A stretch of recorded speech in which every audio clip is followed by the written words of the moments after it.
today sees the publication of the report of the Independent Inquiry into Telford Child Sexual Exploitation, or CSE. It's 3 years since I was appointed to chair the inquiry. Completion of the inquiry and the publication of this report has taken longer than I, or the commissioning body, expected. And while I regret that this report has taken longer than I intended to publish, I'd hoped that it would be out sooner, I don't consider that it could, in all the circumstances, have been different. For two main reasons. First, because the inquiry's scope has been very wide. In terms of analysing the response to CSE in Telford and drawing conclusions, I've looked as far back as 1989. However, I made clear from the outset that I would hear from victims and survivors of CSE, regardless of when they were exploited. That decision has been vindicated by the witness accounts I've seen from victims and survivors who were exploited as long ago as the 1970s.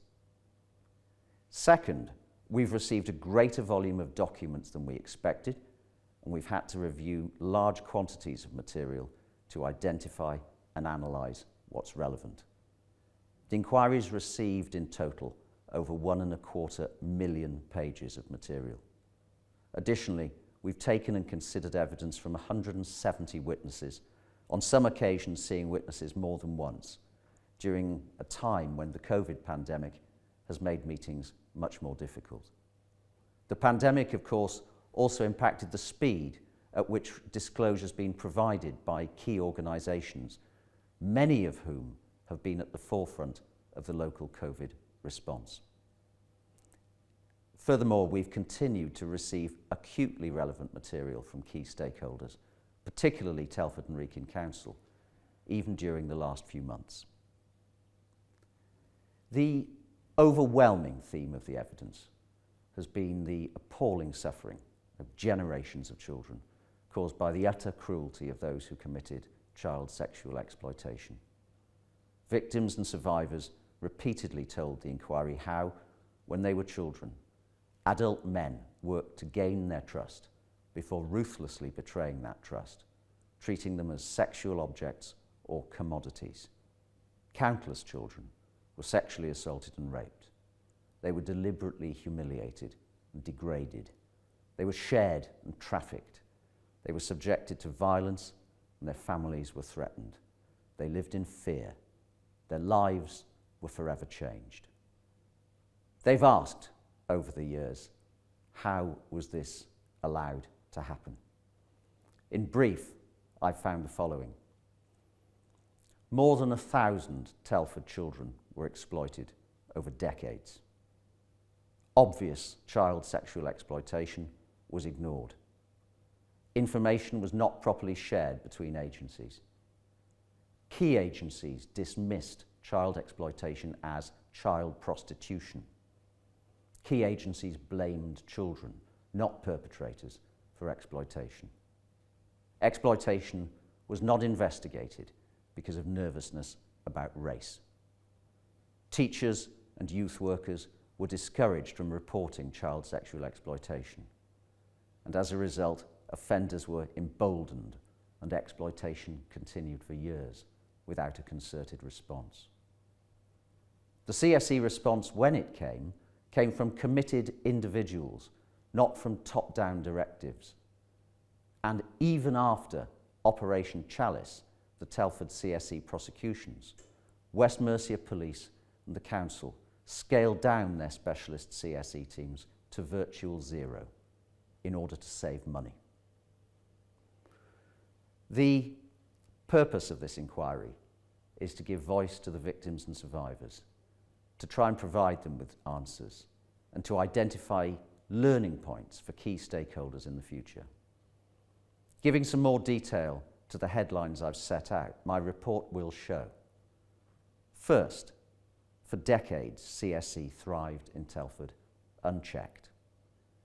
The account of a child in the 70s who recalls being sexually touched by groups of men in a corner shop and given gifts for her silence echoes in similar accounts given by victims and survivors who were exploited as children 30 years later. Only the nature of the gifts had changed. No longer sweets, but mobile phones and top-ups. I saw references to exploitation having become generational, having come to be regarded as normal by perpetrators and as inevitable by victims and survivors, some of whose parents had been through similar experiences. Attitudes like that can only develop if exploitation is not properly recognised and challenged. And in my view, for many years in Telford, as in many other towns and cities in England, it was not. CSE in Telford was not hidden, and key agencies were aware of it in detail. There's evidence that in the 1990s, people working with children, police officers, youth workers, teachers, expressed their concern about repeated episodes of children going missing and numerous cases of adult men exploiting children. The local press reported public concerns about child prostitution. The evidence shows, though, that these concerns and reports were largely not taken sufficiently seriously by the council, by its predecessor authority, or by West Mercia Police. Failure by these agencies to investigate emboldened offenders.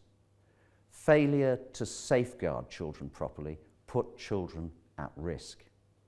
So far as both the council and West Mercia Police were concerned, a number of features appear to have contributed to this shocking failure to address CSE.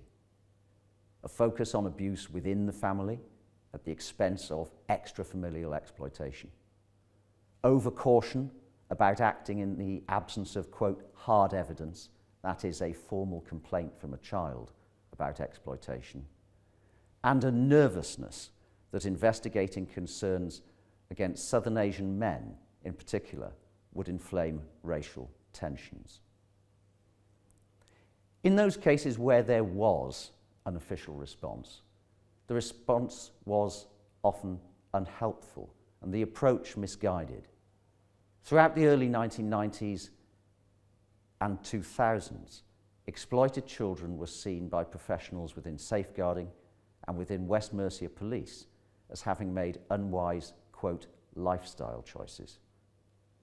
The children were treated as having put themselves at risk, rather than having been intentionally targeted for exploitation. For far too long, there was no CSE-specific response, and the focus of all participating agencies was upon changing children's behaviour, rather than seeking to understand the reasons behind that behaviour and targeting criminal perpetrators. Although things began to change in the mid-2000s, with the creation of the Council's Children Abused Through Exploitation, or CATE, team, and the beginnings of West Mercia Police's Operation Chalice investigation, these positive developments were not the result of any political or high-level organisational response within the Council or West Mercia Police. Rather, they resulted from the determination and drive of a few individual professionals.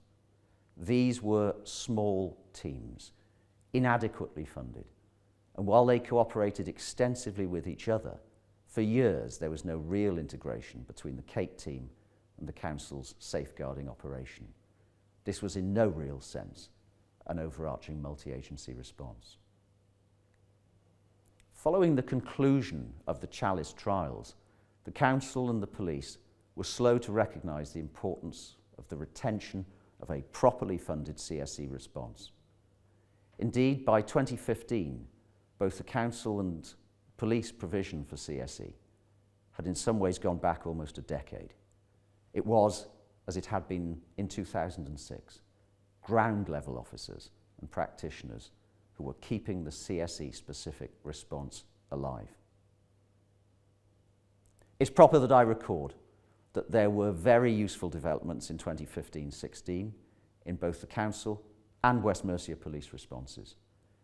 These were driven, though, it seems to me, by the combination of external reviews of those organisations and, once more, because of continued efforts on the part of a few individuals.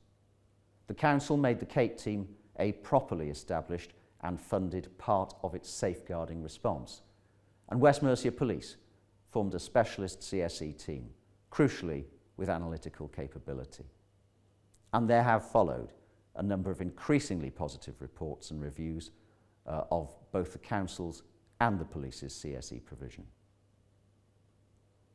I do consider that today the key organisations responsible for addressing CSE in Telford, that is the council and the police, have in place properly resourced, dedicated and expert teams that are well equipped both to identify CSE risk areas and to help children who are being exploited.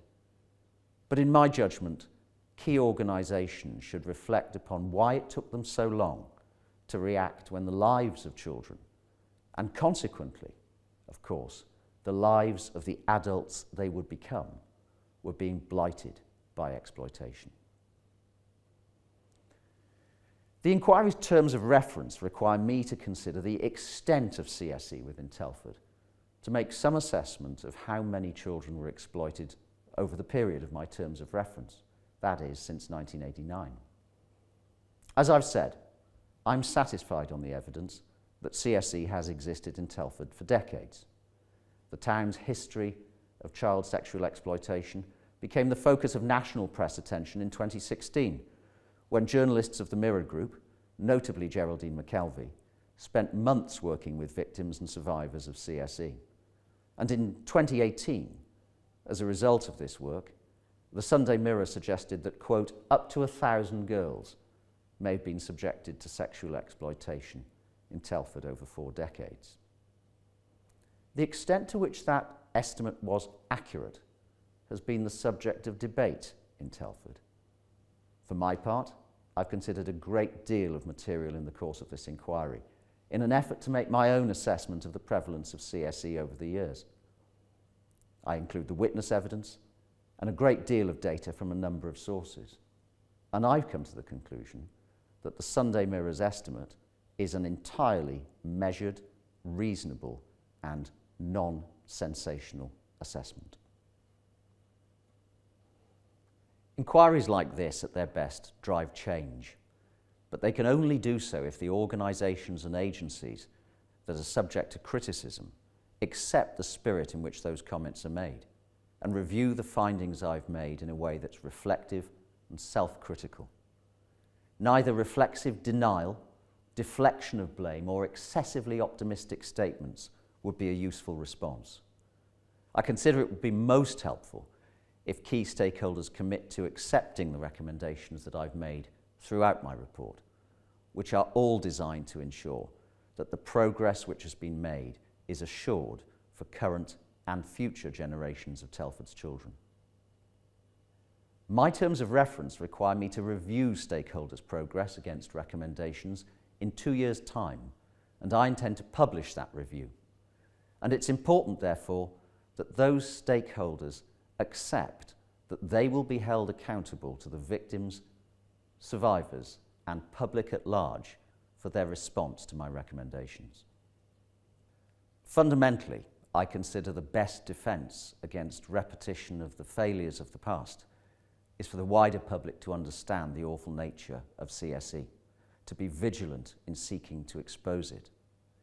That means children's voices must be widely heard and the experiences of victims and survivors understood. In the course of this inquiry, I've spoken to victims and survivors of CSE, and I've read about the lives of many others. My view's been that it's an essential function of this inquiry that those accounts, whilst explicit and upsetting, are faithfully recorded. And in the report, the voices of those exploited children feature throughout, in case studies and in extracts from witness accounts and from documents. They've always been and remain at the heart of this inquiry, and I hope that this report goes some way to giving a voice to those children, now adults, who have, over the years, been ignored, marginalised, and even blamed for their own exploitation, and to providing them with some of the answers they've been seeking for so long. Thank you very much.